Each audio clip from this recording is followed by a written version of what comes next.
While racing games in general had continued to thrive through the generational leap, we just talked recently about the absurdly excellent Wipeout series, for example, Formula 1 had struggled a bit in the interactive space.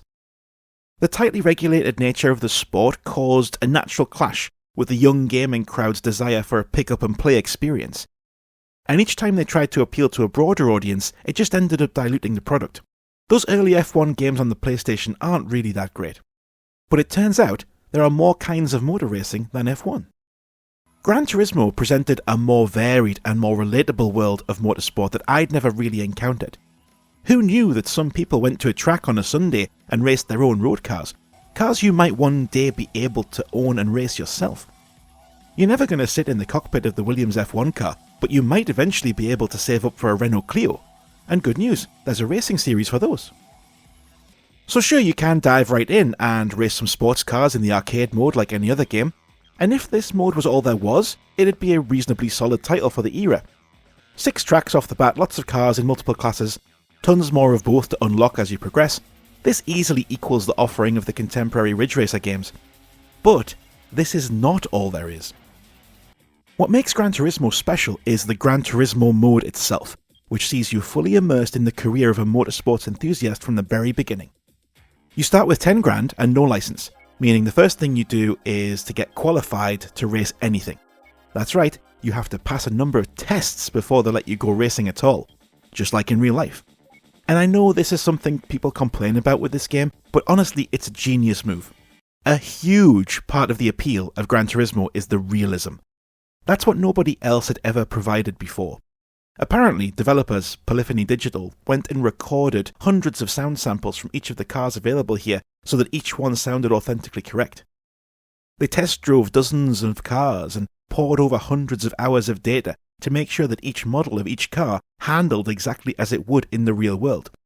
Now you can trust that those efforts were successfully translated into the gamepad or not, but it doesn't change the fact that this was a big part of how the game was marketed, and was its entire appeal. In that context, the license tests make perfect sense, and I'm all for it. Even when I have to retry certain ones over and over and over. Fuck it, I take it back. This is no arcade racer either. It presents a challenge that not many games had even attempted before. There's a reason it calls itself the real driving simulator, because just holding down the accelerator and steering to the end is not an option. Learning the tracks, the racing lines, and how each car handles is essential, because there are massive differences. This was the first time I ever had to think about how heavy my car was as I was trying to make turns. You can see and feel how these car models rock around realistically on their suspension, independently on every wheel. These aren't just block polygons, these feel like real cars. Brake too late into a corner and you'll be in trouble, and it usually costs you because your opponents are unforgiving. This was long before there was a little button letting you rewind to try a corner again. Or you could follow a colour-coded racing lane on the ground. The onus here is on you to learn through practice, which is why the Gran Turismo mode works so well.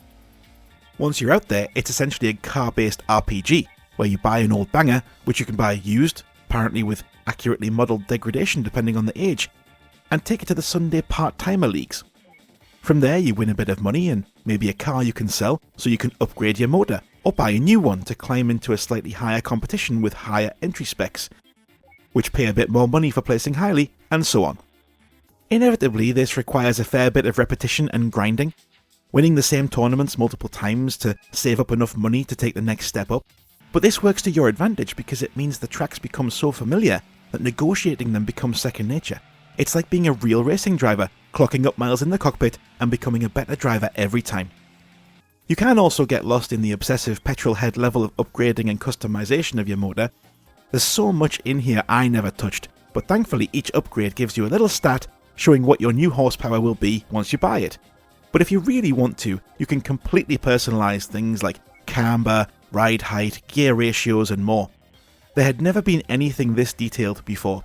Fortunately, none of it is strictly necessary to work your way up to the big league competition racing, with the fastest, most iconic cars, and some huge tournaments and races. You can even do a Le Mans style endurance race, where you have to manage your tyres and think about pit strategy.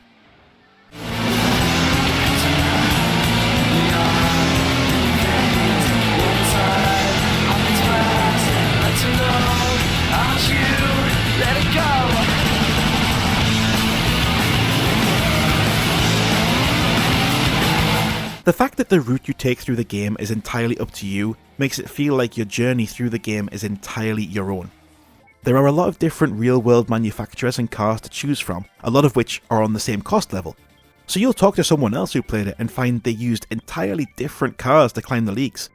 Some will have upgraded their old bangers to the maximum before bailing out, as well as using some of the insanely detailed manual tuning options to mess with ride heights, brake balances and stuff.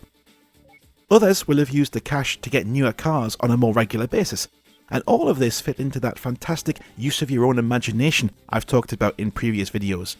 I really did fantasize that I was a rookie driver going to these meets and building a reputation, putting sponsors on my car, which was also a cool option, before finally reaching a professional series where my rise to fame would be chronicled in some kind of televisual montage.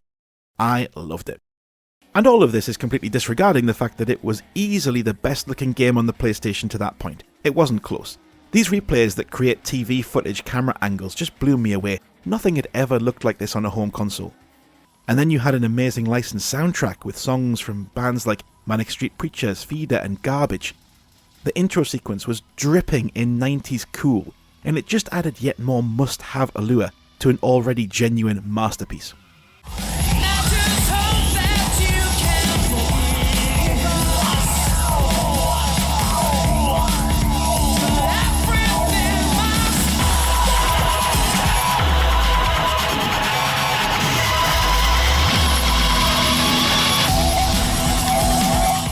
Gran Turismo simply had no equal in 1998.